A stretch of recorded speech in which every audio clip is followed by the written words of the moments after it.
বিসমিল্লাহি আলহামদুলিল্লাহ ওয়াসসালাতু ওয়াসসালামু আলা রাসূলিল্লাহ আম্মা বা'দ। আসসালামু আলাইকুম ওয়া রাহমাতুল্লাহ। আজ আহলে হাদিস, এই যে বর্তমানে আহলে হাদিস আছে, এরা কারা, এই বিষয়টি নিয়ে আলোচনা করব। তো আহলে হাদিস যে আছে, এদের উদ্দেশ্য কি এবং এরা কি চায়, এরা কি করে।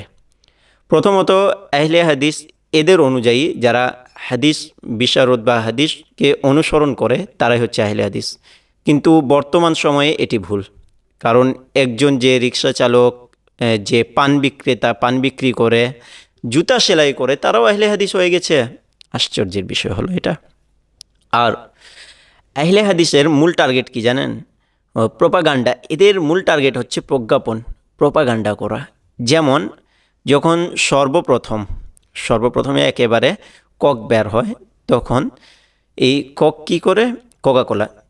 এরা নিজের প্রচারণার জন্য ওয়েস্টার্ন কান্ট্রিতে খুব বেশি মাপের তাদের বোতল, খালি বোতল, ক্যান, এগুলো ডাস্টবিনে, রাস্তায়, বিভিন্ন জায়গায় খালি মানে এখনও সেল করেনি। সেল করার পূর্বেই তারা পুরো রাস্তায় এগুলো ছড়াই রাখছিল। কেন? মানুষ দেখবে বেশি আছে, এটা বেশি হয়। আমাদের একটা মাইন্ড আছে, মাইন্ড হচ্ছে এরকম যে যেটি বেশি চলে, যেটি বেশি বিক্রি হয় বাজারে, সেটি আমরাও গ্রহণ করতে চাই। তো অনুরূপ আহলে হাদিস এখন এই নামটাকে এত বেশি প্রচার করে দিয়েছে, মানুষ মনে করে যে না, আহলে হাদিসই ঠিক হবে। কিন্তু না, আহলে হাদিসের মূল টার্গেট হচ্ছে ওলামা থেকে, আলিমগুলো থেকে মানুষকে পৃথক করে দেওয়া। এটাই হচ্ছে তাদের মূল টার্গেট। এখন দেখেন না, একজন আলিমে দিনের যে ফতোয়াগুলো আছে বা আলিমে দিন যেই কাজগুলো করে, যেটি 1400 বছর থেকে আজ পর্যন্ত করা হচ্ছিল, 20 রাকাত তারাবি পড়া, এখন বলে 20 রাকাত তারাবি নাই। যখন মুনাজাত করা হচ্ছিল, বলে মুনাজাত নাই, তোমরা পাওনি, এটা তোমাদের বিষয়। কিন্তু এভাবে করে তো তোমরা মানুষকে গুমরাহ করতে পারো না। আর মানুষগুলো না, এরা বুখারি দেখিয়ে কথা বলে, মুসলিম দেখিয়ে। আরে ভাই, দুনিয়াতে কি শুধুমাত্র বুখারি আর মুসলিমেই কিতাব আছে? সিয়াসিত্তাই কি কিতাব আছে? তাছাড়া কি আর হাদিসের কিতাব নেই? আশ্চর্যের বিষয়। আর ইমাম বুখারি এত শত লক্ষ হাদিস জানতেন, শুধুমাত্র কয়েকটি হাদিস কিতাবে লেখলেন।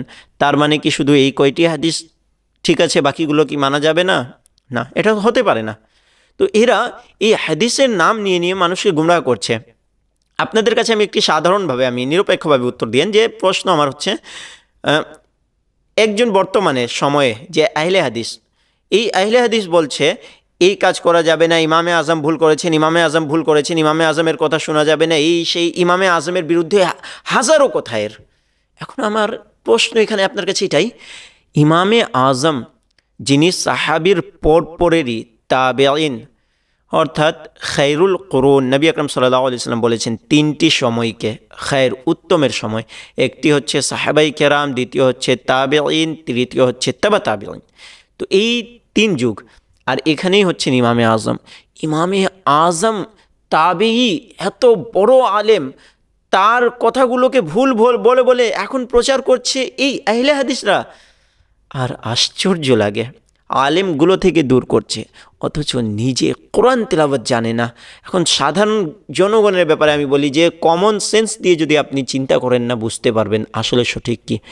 যেই ব্যক্তি কোরআন দেখে দেখে সঠিক শুদ্ধভাবে তেলাওয়াত করতে পারে না, কোরআন দেখে অনুবাদ করতে পারবে না, হাদিস আরবি পড়ে অনুবাদ করে দিতে পারবে না, অধিকাংশ আহলে হাদিসের অবস্থা বলছি আমি, এরা এই কাজ করতে পারে না, তারা কিভাবে আপনাকে সঠিক ইসলাম প্রচার করবে?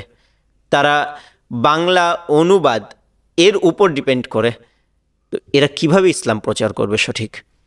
আর তার পাশাপাশি এদের মূল টার্গেট, মূল লক্ষ্য হচ্ছে ইসলামে যারা মুসলিম আছে তাদেরকে আলেম থেকে পৃথক করে দেওয়া। কেননা আলেম থেকে যখন মানুষ দূরে সরে যাবে, তাকে গুমরাহ করা সহজ হয়ে যাবে।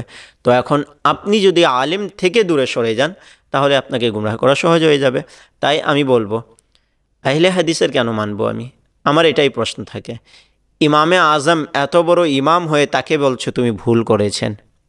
হতে পারে ভুল, এটা অস্বীকার করব না, তবে ইমামে আজমের ভুল তুমি বলছো। আর তুমি কত বড় আলেম হয়ে গিয়েছো, কত বড় আলেম হয়েছো তুমি, যে তোমার কথা আমি মানবো যে আরবি পড়তে পারে না সঠিকভাবে? কেন আমি তোমারটা মানবো? আমি ইমামে আজমেরটা কেন মানবো না? আশ্চর্যের বিষয় লাগে এটা। তো এদের মূল টার্গেট হচ্ছে উম্মতকে গুমরাহ করে কিভাবে এই পৃথকতা করবে, আলাদা করবে, এই জিনিসটাই হচ্ছে এদের টার্গেট। আর এই টার্গেট নিয়ে, এই উদ্দেশ্য নিয়েই এরা কাজ করে যাচ্ছে। এই কারণেই মানুষ এদের হাদিসের নাম শুনে শুনে কিন্তু ওদের পক্ষে চলে যায়। আর যে কোনো দেখেন না, কাদিয়ানি আসছে, নতুন নবী হয়ে আসলো, একদম ভুয়া নবী, তো তার পিছেও তো গেল না মানুষ। এভাবে যত ফিরকা আসবে, যত পথভ্রষ্ট দল আসবে, তার পিছেও মানুষ যাবে। অনুরূপ আহলে হাদিস হচ্ছে একটি পথভ্রষ্ট দল। এটি আপনারা যদি একটু সাধারণ জ্ঞান থেকে বুঝেন সেটা বুঝতে পারেন। কেউ এসে বলে যে নাকি হযরত ওমরে ফারুক রাদিয়াল্লাহু তাআলা আনহু তিনি নাকি নাউযুবিল্লাহ বিদাতি ছিলেন, নবী আকরাম সাল্লাল্লাহু আলাইহি ওয়াসাল্লামের সুন্নাতের উপর আমল করারই দরকার নেই, কোনো সমস্যা নাই, আজিব আজিব এদের উত্তর, এদের ফতোয়া। তো যাই হোক, আল্লাহ পাক সঠিক বুঝার তৌফিক দান করুক, আমিন।